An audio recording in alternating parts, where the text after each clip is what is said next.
진짜 살 안 빠지죠? 10년째 다이어트를 하는 친구들이 있는 만큼 다이어트는 요요와의 싸움인 것 같아요. 올해는 진짜 빼자. 뉴스 기사를 보니까 100일간의 목표로 7.47kg 정도 감량을 원한다는 설문조사가 있더라고요. 조금 안타까운 점이 뭐냐면 100일 만에 7.47kg 감량을 성공했다고 합시다. 근데 살을 빼면 뭐합니까? 요요 현상이 근본적인 문제가 아닌가요? 7kg를 뺐다가 다시 찌고 또 7kg를 뺐다가 다시 찌고 결국 근본적인 문제는 해결되지 않은 채로 요요 현상이 계속 반복되죠. 오늘 영상은 단기간에 7kg 감량하기 이런 목표를 가지고 계신 분들과는 살짝 안 맞을 것 같고요. 다이어트에 대해서 근본적인 해결하는 원리, 근본적인 문제를 해결하는 원리, 그리고 평생 다이어트를 할 필요가 없는 그런 사람이 되는 방법에 관심이 있으신 분들만 시청해 주시면 될 것 같습니다. 그럼 바로 시작하겠습니다. 결론적으로 말하면 다이어트 심리학에 대해서 공부를 해야 됩니다. 제가 알아듣기 쉽게 설명을 해드릴게요. 첫째, 내가 어떤 음식을 평소에 많이 먹고 있는지 알아야 된다. 둘째, 내가 살찌기 쉬운 음식을 먹는다면 그 음식이 왜 땡기는지 알아야 된다. 셋째, 그 음식이 내가 피곤할 때인지 짜증날 때인지 저녁인지 낮인지 언제 땡기는지 알아야 된다. 이런 질문들을 혹시 스스로에게 던져본 적 있으신가요? 왜 이런 질문을 던져야 되냐면 사람이 감정이 만들어지고 감정이 생각을 만들고 이 생각이 행동을 만들고 자주 하다 보면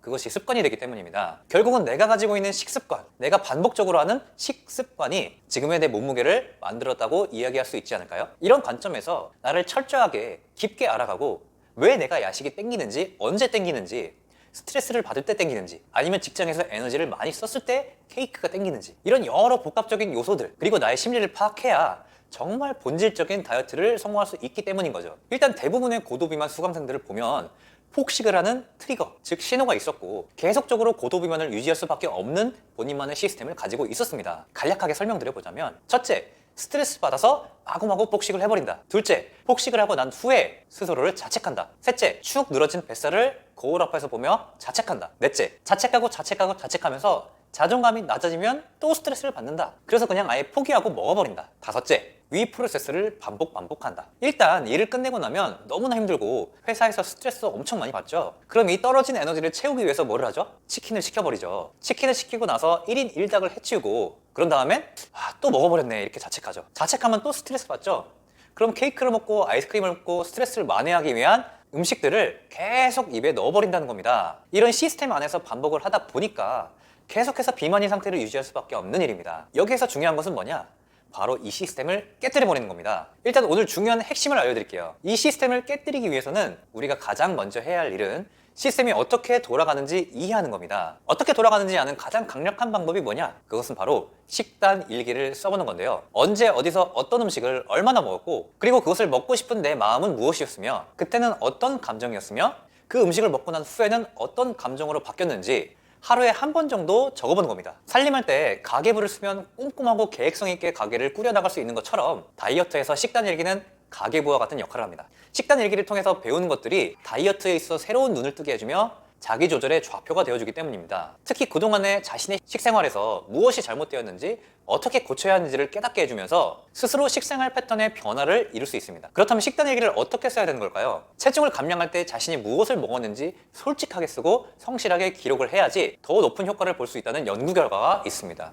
특히 비만 특화 의료기관 365MC는 2022년 4월 15일부터 23년 2월 5일까지 식단 일기를 쓴 921명의 사용자 데이터를 분석했는데요. 그 결과 꾸준하게 식단 일기를 작성한 그룹이 그렇지 않는 그룹에 비해 평균 감량 몸무게가 높았다고 합니다. 가정의학과 이상욱 원장은 고지혈증과 같은 생활습관병을 앓고 있다면 자신의 식사를 꾸준히 기록하는 식단 일기를 적어보는 것을 권고한다라며 주로 무엇을 먹는지, 어떤 종류의 식사를 하는지, 간식의 종류는 무엇인지 등을 확인하면 고지혈증과 같은 만성질환 치료에 도움이 된다 이렇게 밝혔습니다. 식단 일기를 꼼꼼하게 작성하다 보면 어떠한 영양성분이 부족한지 알 수 있으며 이를 통해서 혈압과 당뇨 등과 같은 만성질환을 예방할 수 있다고 조언했습니다. 또한 식단 일기를 쓰면 자신에게 맞지 않는 식품을 확인할 수 있고 식사 후에 복통, 설사와 같은 과민성 대장증후군 증상이 발생한다면 무엇이 문제인지 식단 일기를 통해 알아차릴 수 있습니다. 어떤 음식에 알레르기가 있는지도 식단 일기를 되짚어보면서 의심해 볼 수 있는 거죠. 특히 식품과 연관성이 높은 아토피 피부염이 있다면 어떤 식품에서 증상이 발현되는지 알아차릴 수 있기 때문에 일기 형식으로 식단을 기록하는 것이 좋습니다. 다이어트 하는 사람은 절식과 과식, 폭식을 반복하는 경우가 있는데 식단 일기는